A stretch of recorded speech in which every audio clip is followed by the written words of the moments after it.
नमस्कार सर। नमस्कार। सर, भारत जोड़ो यात्रा राजस्थान में जब से आई है कांग्रेस सड़कों पर एकजुट दिख रही है। कोई बयानबाजी भी नहीं हो रही, कोई विवाद भी सामने नहीं आ रहा। लेकिन जब आप राजस्थान यहाँ से छोड़कर जाएंगे तो क्या स्थितियाँ यही रहेगी? इसके लिए कोई मैकेनिज्म दे के जाएंगे या फिर कांग्रेस ऑल इज वेल के बयान से ही काम चलाएगी? मेरी राय है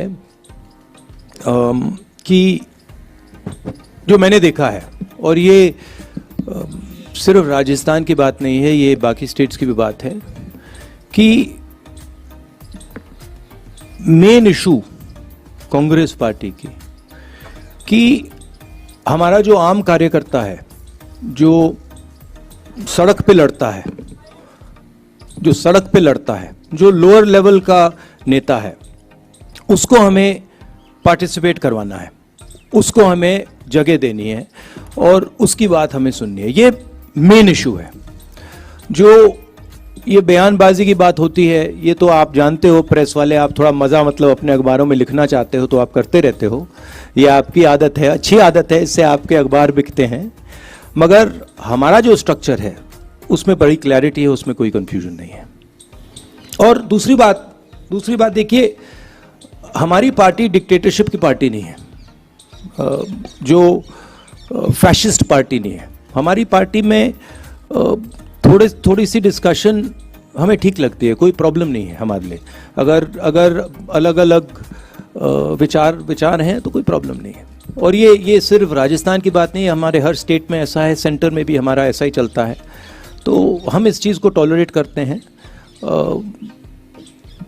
ज़्यादा नुकसान नहीं होना चाहिए, तो अगर ज़्यादा नुकसान होता है तो हम एक्शन भी लेते हैं। मगर जनरली ये कांग्रेस पार्टी की विचारधारा है कि लोग, हमारे पार्टी के लोग अगर कुछ बोलना चाहें, हम उनको डरा कर चुप नहीं करते हैं।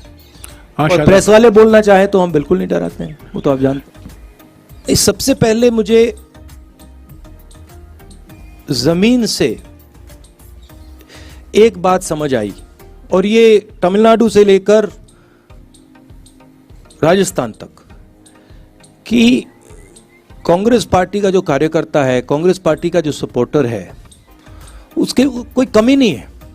लाखों करोड़ों लोग हैं, और सिर्फ हमारी पार्टी के लोग नहीं, मतलब आम नागरिक भी बहुत, मतलब कांग्रेस पार्टी से बहुत प्यार करते हैं। तो ये तो देखने को मिला हर स्टेट में। जो आपने कहा, जब हमने यात्रा शुरू की, मैंने भी सोचा था कि एक्चुअली जो केरला में हमारा संगठन है वो शायद बहुत मजबूत है, मगर उसके बाद मैंने सोचा कि केरला बेस्ट होगा। केरला के बाद कर्नाटका उससे बेहतर चला गया और इम्प्रूव करता गया। मतलब मध्य प्रदेश में जो हमें रिस्पांस मिला, महाराष्ट्र में जो रिस्पांस मिला, आप लोग दिखा नहीं रहे हो, वो तो आपके मतलब आपको करना पड़ रहा है, नहीं दिखा पा रहे हो, वो अलग बात है। बट भयंकर रिस्पांस है, इमोशनल रिस्पांस है, प्यार भरा रिस्पांस है सब जगह। यहां पे 2-3 योजनाओं के बारे में लोग मुझे कहते हैं और आम नागरिक कह रहे हैं। एक ये जो चिरंजीवी योजना है, इसके बारे में काफी लोग कह रहे हैं कि ये बहुत अच्छी योजना है। दूसरा जो यहाँ पे शहरी मनरेगा शुरू किया है, शहरी रोजगार गारंटी स्कीम, उसके बारे में भी लोग काफ़ी कह रहे हैं। छोटी छोटी प्रॉब्लम्स हैं, तो चलते हुए लोग थोड़ी शिकायत करते हैं कि यहाँ पे बिजली नहीं आ रही है थोड़ी सी, या फ्लोराइड, आज लोगों ने मुझे कहा कि उनके गांव में फ्लोराइड का पानी है। तो ऐसी शिकायतें तो आती है, वो तो सब जगह आती हैं। तो ओवरऑल काफ़ी अच्छा रिस्पॉन्स रहा है। राहुल जी, आप कह रहे हैं रेस्पॉन्स अच्छा मिल रहा है। निश्चित तौर पर सड़क पर बहुत सारे लोग आपको देखने सुनने आ रहे हैं, लेकिन पार्टी के अंदर बहुत सारी अनिर्णय की स्थिति होती है। 80 दिन पहले आला कमान के निर्णय के खिलाफ जाकर समानांतर विधायक दल की बैठक होती है, उसमें प्रभारी के खिलाफ बयान दिए जाते हैं। आप 3 नेताओं को नोटिस देते हैं, 80 दिन बाद उस पर निर्णय नहीं होता। उसी दिन विधायक इस्तीफा देने गए थे, उन इस्तीफों पर कोई निर्णय नहीं होता। और सवाल कीजिए प्लीज, सवाल कीजिए। ये अनिर्णय की स्थिति कब तक रहेगी? कोई निर्णय की स्थिति नहीं है, बड़ा क्लियर है ये आपको। मतलब ये थोड़ा थोड़ा होता रहता है पार्टी में, हमारी पार्टी में होता है, कोई बड़ी प्रॉब्लम नहीं है। कोई कंफ्यूजन नहीं है। अगर आप कंट्रोवर्सी चाहते हैं मुझसे पूछिए, मैं कंट्रोवर्सी करा सकता हूं आपके लिए, थोड़े आपके बिकेंगे अखबार, नो प्रॉब्लम। देखिए ये जो अभी जो बोला, देखिए एक बीजेपी आरएसएस ये इनका काम डिफेमेशन है, यही इनकी सबसे बड़ी स्ट्रेटजी है, यही इनकी सबसे बड़ी स्किल है। मुझे डिफेम किया और हर रोज ये कांग्रेस पार्टी को डिफेम करते हैं। और मैं आपको सच बताऊं तो इसमें प्रेस का भी रोल है, और मैं आपको गलती नहीं देता हूं, आपके मालिक हैं, आप पर दबाव डालते हैं, वो ठीक है, मगर ये कहना कि कांग्रेस पार्टी बिखर गई, कांग्रेस पार्टी खत्म हो गई, ये बिल्कुल गलत है। कांग्रेस पार्टी एक विचारधारा है, देश में बहुत जीवित है, लाखों करोड़ों लोगों के दिल के अंदर है, और यही पार्टी है जो बीजेपी के खिलाफ लड़ रही है, जो पीछे नहीं हटती है, आइडियोलॉजिकली लड़ रही है, और यही पार्टी बीजेपी को आने वाले समय में हरा के दिखाएगी। मुझे पर्सनली तो काफी फायदा हुआ है, यात्रा भी खत्म नहीं हुई है, मगर बहुत सीखने को मिला है। जो सड़क पे दिखता है और चलने से जो दिखता है वो बिल्कुल अलग होता है। मतलब थोड़ी थकान होती है, थोड़ा दर्द होता है, तो तब सुनने में सच्चाई अच्छी सुनाई देती है।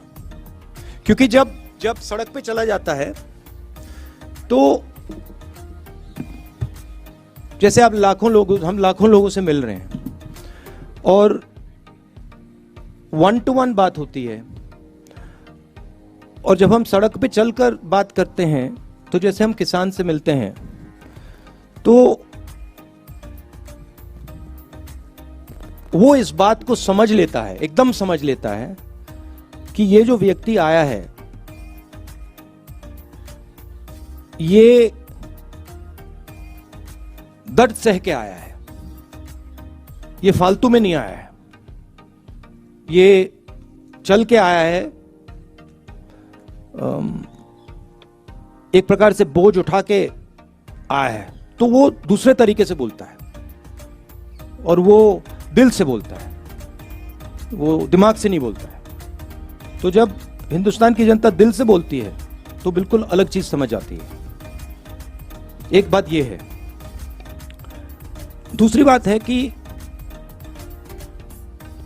मुझे लगता है, और इसमें मैं शायद गलत हूं, मगर मुझे लगता है कि हमारी राजनीति में जो पहले हमारी राजनीति हुआ करती थी, खासतौर से 70-80 साल पहले महात्मा गांधी जी के समय की राजनीति, इंडिपेंडेंस की राजनीति, उसमें राजनेता जनता के बीच में होता था, एक प्रकार से जनता के अंदर होता था, दूरी नहीं थी। और आज राजनेताओं के बीच में, और मैं सिर्फ सीनियर लेवल राजनेताओं की बात नहीं कर रहा हूं, जूनियर लेवल राजनेताओं के बीच में और जनता के बीच में एक दूरी से पैदा हो गई है। थोड़ा सा उसको अहंकार कह सकते हैं, अहंकार पैदा हो गया है। शायद उस टाइम देश गरीब था, आज़ादी मिली थी, तो नेताओं की अप्रोच थोड़ी अलग थी।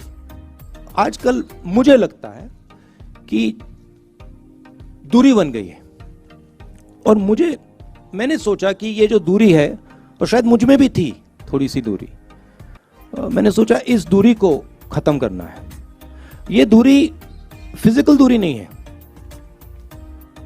ये दर्द की दूरी है। तो अगर हम दर्द नहीं सहेंगे, हम पास नहीं जा सकते, समझ नहीं सकते। तो यात्रा का यह भी लक्ष्य था, सिर्फ मैं नहीं, अब कांग्रेस पार्टी के बहुत लोग चले हैं, जनता के बीच गए हैं, और जनता का बहुत प्यार मिला है। आपको मैं समझा नहीं सकता क्या इसका मतलब है, ऐसे बोलने में बात नहीं समझ आती। और जो हिंदुस्तान का जो ज्ञान है, जो आम नागरिक में है, जिसके बारे में आप लोग लिखते नहीं हो, मीडिया में दिखाई नहीं देता। आप लोग ऐश्वर्या राय जी, विराट कोहली जी, अमिताभ बच्चन जी के बारे में लिखते हो, मगर जो आम नागरिक है, जो अपना खून पसीना दे रहा है, उसका जो ज्ञान है, उसका कोई मुकाबला ही नहीं, उसका जो प्यार है, उसका कोई मुकाबला नहीं। तो ये सीखने को मिला है। ओपीएस राजस्थान ने लागू किया, हिमाचल में भी ओपीएस की वजह से ही संभवतः आप लोग सत्ता में आए। कल आप रघु राजन सर से मिले हैं, उनसे आपकी बातचीत? ये आपने बहुत बड़ी स्टेटमेंट की कि बहुत बड़ा हिमाचल में आप ओपीएस के कारण आए। ये मतलब साइंटिफिक एनालिसिस किसी ने नहीं किया है। उसका एक बड़ा रोल रहा होगा। गहलोत साहब भी कई बार गए, उन्होंने ओपीएस की बात कही, लेकिन कई अर्थशास्त्री उसके विरोध में, उसके खिलाफ हैं। कल आपकी रघुराम राजन साहब से लंबी बात हुई, क्या उनसे इस बारे में आपकी कोई बातचीत हुई? उनकी क्या राय है और आप इस बारे में? नहीं, उनसे इसके बारे में राय नहीं हुई। आप क्या सोचते हैं सर? प्यार से भैया, नहीं उनसे बात नहीं हुई, मगर हमारी जो जनरल अप्रोच होती है, जो हमारी स्टेट लीडरशिप नॉर्मली जो स्टेट लीडरशिप करना चाहती है, थोड़ी सी फ्लेक्सिबिलिटी हम उनको देते हैं। तो हम ये नहीं कहते हैं कि हर स्टेट को ये करना है, हम सेंटर से एडवाइस दे सकते हैं, एडवाइस देते हैं कि हमें लगता है कि ये ठीक है या ये ठीक नहीं है, बट जनरली हम स्टेट्स पे छोड़ देते हैं, क्योंकि अलग अलग स्टेट्स को अलग अलग तरीके से अपनी सरकार चलानी पड़ती है। ये क्यों घूम रहा है? ये व्यक्ति इसलिए घूम रहा है क्योंकि इस देश में बीजेपी ने डर और नफरत फैला दिया है, और ये व्यक्ति इसलिए घूम रहा है क्योंकि वो डर और नफरत को मिटाना चाहता है। और ये पहला व्यक्ति नहीं है जो ऐसे घूम रहा है, ऐसे बहुत सारे व्यक्ति घूमे हैं, और ये हिंदुस्तान का इतिहास है। ये जो नफरत और डर से लड़ने का ये हिस्ट्री है हमारी, ये इतिहास है, और मैं पहला नहीं हूं और अंतिम नहीं होऊंगा। और ये मेरी यात्रा नहीं है, ये हिंदुस्तान के लोगों की यात्रा है, ये कांग्रेस पार्टी की विचारधारा की यात्रा है, और ये हिंदुस्तान को जोड़ने की यात्रा है। और ये प्रेस वालों ने भी थोड़ा फैलाया है, बीजेपी आरएसएस तो फैलाती है कि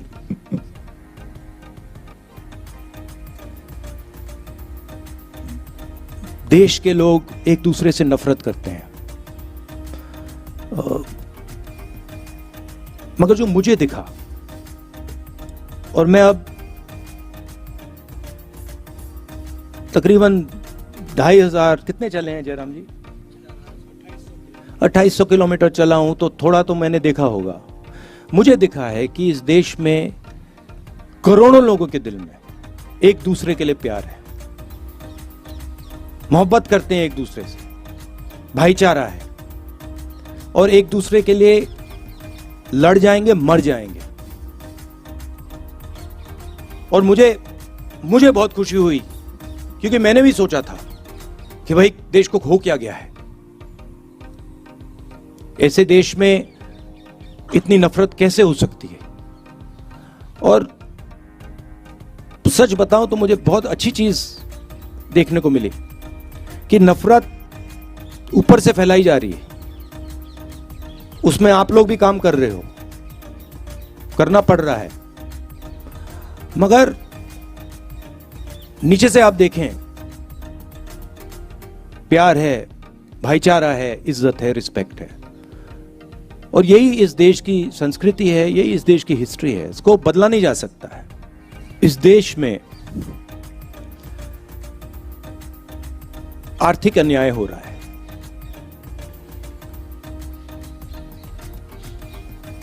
और देश के लोगों को ये दिख रहा है। देश के लोग देख सकते हैं कि चुने हुए लोगों के पास सब कुछ है, सपने हैं, अरबों रुपए हैं, सब कुछ है, और करोड़ों लोगों के पास कुछ नहीं है, सबको दिख रहा है।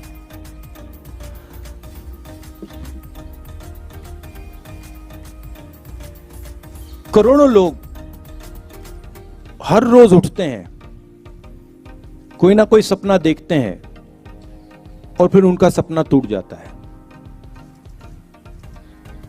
युवा कोई इंजीनियर बनने की कोशिश करता है, कोई डॉक्टर बनने की कोशिश करता है, दिल में उनको सच्चाई मालूम है कि कुछ मिलेगा नहीं, जानते हैं। जैसे बहुत सारे युवा मुझसे कहते हैं, मैं पूछता हूं क्या कर रहे हो, आईएएस में जाना चाहते हैं। फिर मैं सवाल पूछता हूं, बेटा हिंदुस्तान में कितने लोग हैं? 140 करोड़। बेटा हिंदुस्तान में साल में आईएएस कितने लोगों को मिलती है? 150।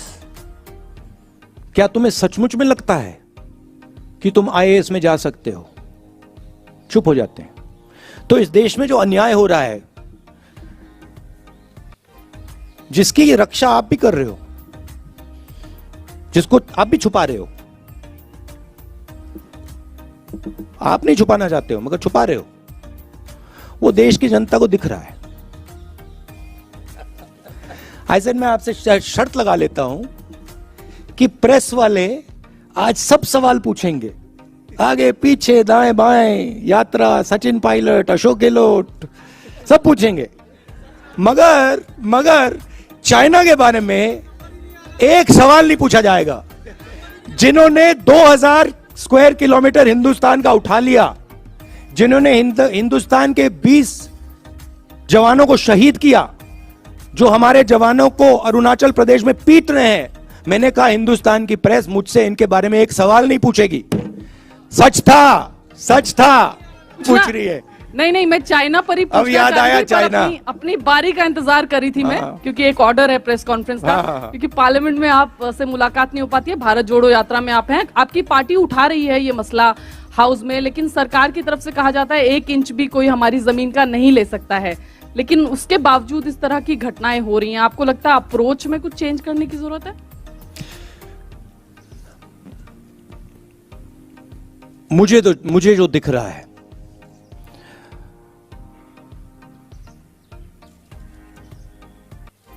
जो चाइना का थ्रेट है, और मुझे तो वो क्लियर, और मैं इसको अब 2-3 सालों से कह रहा हूं, वो बिल्कुल क्लियर है। और सरकार उसको छुपाने की कोशिश कर रही है, सरकार उसको इग्नोर कर रही है, मगर उस थ्रेट को ना छुपाया जा सकेगा और ना इग्नोर किया जा सकेगा। उनका पूरा प्रिपरेशन चल रहा है, उनका लद्दाख की साइड और अरुणाचल की साइड पूरा ऑफेंसिव प्रिपरेशन चल रहा है। हिंदुस्तान की सरकार सोई हुई है। इस बात को हिंदुस्तान की सरकार सुनना नहीं चाहती है, मगर उनका प्रिपरेशन चल रहा है, और प्रिपरेशन युद्ध का है। प्रिपरेशन कोई इंकर्जन का नहीं है, प्रिपरेशन युद्ध का है। अगर कोई भी इन बातों को समझता है, अगर आप उनका वेपन का पैटर्न देख लें, वो क्या कर रहे हैं वहां पे, वो युद्ध की तैयारी कर रहे हैं। और हमारी सरकार इस बात को छुपाती है और इस बात को शायद एक्सेप्ट नहीं कर पा रही है। हो क्यों रहा है? क्योंकि हिंदुस्तान की सरकार इवेंट बेस्ड काम करती है। हिंदुस्तान की सरकार स्ट्रेटेजिकली काम नहीं करती है, इवेंट बेस्ड काम करती है। वो सोचते हैं कि भैया यहां पे एक इवेंट करो, यहां पे एक और इवेंट करो, मगर जब आप इंटरनेशनल रिलेशंस की बात होती है, जियो स्ट्रेटेजी की बात होती है, वहां पे इवेंट काम नहीं करता है, वहां पे शक्ति काम करती है। तो मैंने 3-4 बार बोला है कि सावधान रहना चाहिए, जो हो रहा है उसको समझना चाहिए। उनकी बयानबाजी आती रहती है, मैं देखता हूं एक्सटर्नल अफेयर्स मिनिस्टर बोलते रहते हैं, कहना नहीं चाहिए, मगर शायद उनको थोड़ी अपनी समझ गहरी करनी चाहिए।